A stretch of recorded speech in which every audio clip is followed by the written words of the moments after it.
कहते हैं सिद्धि का लाभ मत उठाओ, नरक में चले जाओगे। समेट लेते हैं जहाँ की एक सूरज में करोड़ों करोड़ों सूरज की ज्योति एक ही बार प्रकट होती है, करोड़ों चांद की झिलमिलाती हुई शीतल छटा आती है, जीव उसमें खो बैठता है, अपूर्व आनंद को जो है पाता है।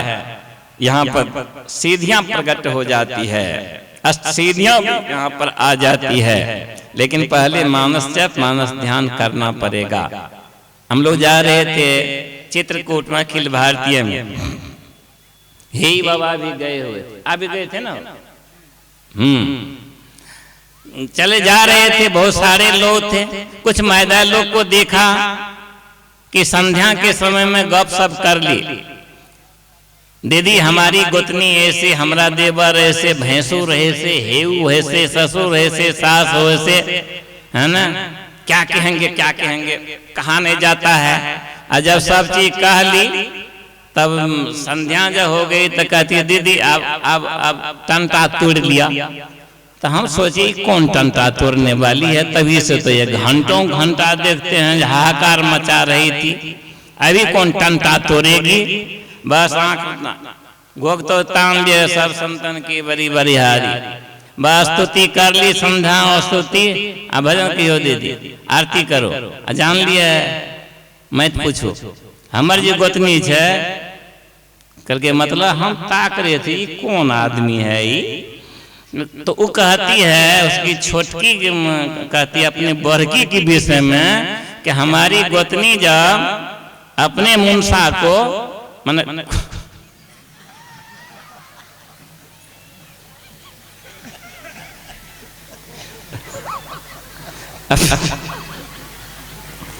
कि अपने खुरमा को जब परस करके देती है तो भात के तौर में सब्जी बढ़िया बढ़िया दे करके अब भात को इस तरह से दाबती है और ऊपर में इतने तो सब्जी देती है हमको दिखाने के लिए, देखो हम अपना आदमी के कितना तर दीजिए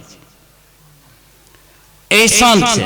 हमारी बारी जब आती है हमरे कुरमा को जब देती है तो भात फुलका करके इतना तो सब्जी ऊपर में।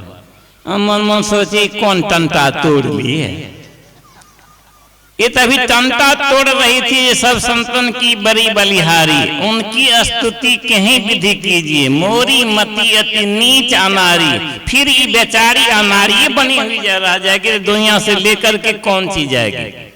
इसमें हमारे संत महात्मा की क्या कमजोरी है जरा बताइए, कोई दोष है क्या? नहीं। अरे जिन संत की हम लोग स्तुति करते हैं उन संतों ने अपने आप को संसार से पूर्ण रूपेण व्युक्त करके जो है समाहित कर दिया आत्मानंद में। कोई हलचल नहीं, कोई दोष नहीं, कोई दुर्गुण नहीं, कोई भेदभाव नहीं। अब फिर हम लोग स्तुति गा के उठते हैं तो वही तब कैसे काम चलेगा। इसलिए हम लोगों का अपने वृत्ति को समेटना पड़ेगा और समेट करके गुरु के निर्देशानुसार मंत्र जाप मानस ध्यान करना पड़ेगा और उसके उपरांत दृष्टि की धार को सूक्ष्म करके उस लोक में पहुंचाना पड़ेगा जिस लोक में जाने के बाद कुछ भी कलमस्ताएं नहीं रहती है।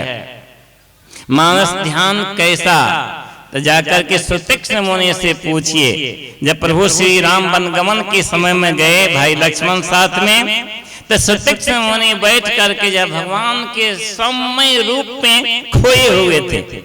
लक्ष्मण जी शेषा अवतार थे, का कैसा मुनि अहंकारी है, भगवान आगे उठता तक नहीं आई। भगवान ने कहा रुक तो जाओ लक्ष्मण।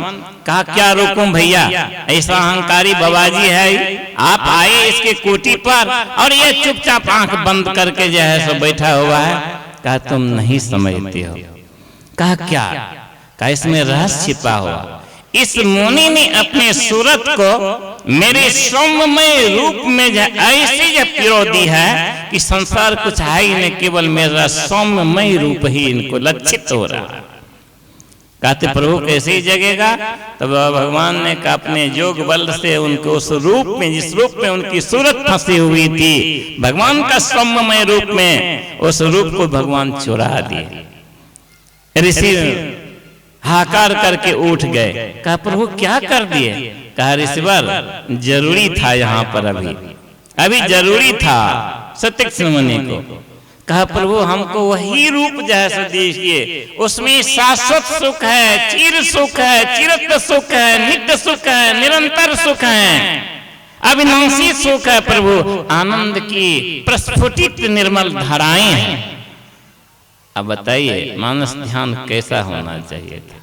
हम लोग तुरंत गोर हाथ धोते हैं, सब संतन के बारे यहाँ 1 मिनट आँख करते हैं, 2 मिनट में उठ करके चल देते हैं, तो दृढ़ता आएगी? नहीं आएगी। फिर जाके दृष्टि की धार सूक्ष्म बनेगी? नहीं बनेगी। इनकी राशि तामसी धाराएं एक होगी? कभी नहीं हो पाएगी, उपनाती रहेगी। इसलिए तो हम लोग साधु हों या सत्संगी बेचैन रहा करते हैं, और के होर में हम लोग जो है बेचैन रहा करते हैं। लेकिन प्रकाशा लोक में जाने के बाद कुछ भी नहीं रह जाता है। सारी बदुएं, कलमस्ताएं, कलुषताएं, कुंठाएं, ये व्यग्रताएं अर्थात संसार के सुख भोग की सारी इच्छाएं और साकल जल करके नष्ट भ्रष्ट हो जाता है। उसी का नाम है परमात्मा की ज्योति और प्रकाश, जिसको कुछ असंयमित साधक कहते हैं प्रकाश है ही नहीं, उसके बदनामी करता। अरे एक बार तो तुम जरा सा देख, तब तुम्हें पता चलेगा है वह चीज है। कर्तव्य निष्ठ बन करके देख, कर्तव्य पथ पर तो संयमित होकर के दौड़ के देख, उत्साह के उत्तंग शिखर पर चढ़ करके तुम देख, अभिलाषित हो प्रभु तुम्हारी उस सौम्यमय रूप को देखूंगा। तब देखिए कितना सुंदर हो जाता है। उस रूप पर जाने के बाद जो शब्द की धाराएं ब्रह्मांड से ऊपर ब्रह्मांड में आती है, संत महात्मा उसे ही नादानुसंधान कहा करते हैं। उनकी क्रिया गुरु बतलाते हैं, बड़ी सूक्ष्म क्रिया होती है। और फिर शब्दातीत पद के पार अर्थात पद प्राप्त होते ही निर्माण मिल जाता है। योग तो यहाँ होता है कि दृष्टि की धार जुटती है तो एक बन जाती है, 2 नहीं, एक ही एक सुखमन की धार रहती है। उस क्रिया को हम लोग जाने। और शब्दातीत पद के जाने पूर्व समय में जो आत्मानंद का वह निस्साधना साधक का फल मिलता है, जो आत्मक ज्योतिर्मय असंख्य ब्रह्मांड को जलित करने वाला और अनाम नाम की धूम, वही असली ज्ञान कहलाता है। वो जना देता है कि तुम कुछ नहीं, तुम कौन सी हो, तुम मैं वही हो जो तुम हो। इसलिए भगवान श्री कृष्ण ने से जब पूछा ब्रह्मा जी कि प्रभु आप क्या हैं और फिर ये जीव क्या हुआ, कहा नहीं नहीं नहीं, मैं तो निरंकारी ब्रह्म हूँ, निरंजन ब्रह्म हूँ। मैं सगुण में रहते हुए निर्गुण हूँ और निर्गुण सगुण के परे में हूँ। कहा प्रभु तो ये क्या हो गया, का मेरी जब स्व इच्छा होती है सृष्टि रचने की तो एको हम बहुश्याम, मैं ही जो है असंख्य रूप में समा जाता हूँ, सूक्ष्म रूप में। यही हमारी सृष्टि की क्रिया जो है सो चल रही है। और इसका जब ज्ञान हो जाता है साधक को, तो तुम देखो कौन है, तो जो मैं हूँ वही तुम हो, कोई अंतर नहीं है। वही महदाकाश, वही परब्रह्म परमेश्वर का बिन अंश या जीवात्मा है। ये पर्दा हटाने की साधन क्रिया गुरु महाराज बतलाए हैं। हम लोग को करना चाहिए था और कर कर के ब्योंड होना चाहिए था, आत्मानंद में तिरोहित होना चाहिए था। तो योग का मर्म तब न जानिएगा। ये तो संत मत में एगो पाठ हो गया है, हम लोग पाठ सुना देते हैं और चल देते हैं। होता क्या है तो सब साधक अपना अपना जान ले, पहचान ले अपने को। अगर आत्म कल्याण करना चाहते हैं तो गुरु बाबा ने जैसा किया वैसे हम लोगों को करना पड़ेगा। देखिए समय तो अधिक हो गया है, कहने सुनने की तो बहुत बात है। अब 2 दिवसीय सत्संग की तीसरी पाली समापन की ओर है, अंतिम बेला है। अंतिम बेला में बहुत लोग खेला भी देखने के लिए आएंगे और खेला करने के लिए भी आएंगे, है कि नहीं।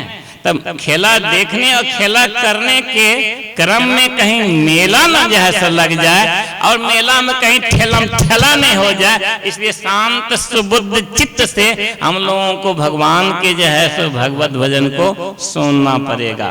क्या बाबा, यही ना? इसलिए हम लोग जो है सो देखते हैं मेरे बगल में कौन बैठे हुए हैं। अगर आप लोग ईश्वर का दर्शन करना चाहता है तो मैं नहीं कहूंगा, लेकिन ईश्वर चंद यहीं पर है। अरे भाई आप समझते नहीं हो, राम बरा रामचंद्र बरा राम से, राम बरा रामचंद्र से। आप चंद्र को हटा करके तो देख लीजिए, राम की प्राप्ति हो जाएगी। चंद्र तो टाइटल है, एक उपाधि है, इसलिए कि शरीर रूप में आए हैं ना। मैं वो कहता हूँ ऐसे ऐसे पता को गोदी में बैठा के घुटकैयां करने से चंद्र नहीं मिटेगा। चंद्र तो मिटा करके देख लीजिए बाबू, तब बताइएगा, देखिएगा जी ईश्वर है कि नहीं है। और इनको अगर यदि वही है कि हम जमींदार हैं, हम बड़का लोग हैं, हमको भी बेटा पोता बहुत है, मान सम्मान है, ये चंद्र है, चंद्र को हटाइए, ईश्वर स्वरूप को पालिए। ठीक बात है कि नहीं? हाँ, दुख नहीं होना चाहिए था, थोड़ा हम बहसलो हैं इसलिए कह देते हैं।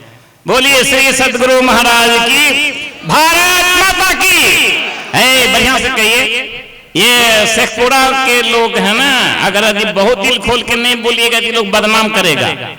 बोलिए भारत माता की जय, भारत माता की जय, भारत माता की जय, वंदे मातरम, वंदे मातरम, वंदे मातरम, वीर सैनिक अमर रहे, वीर सैनिक अमर रहे, वीर सैनिक अमर रहे। जय प्रभु कृष्ण।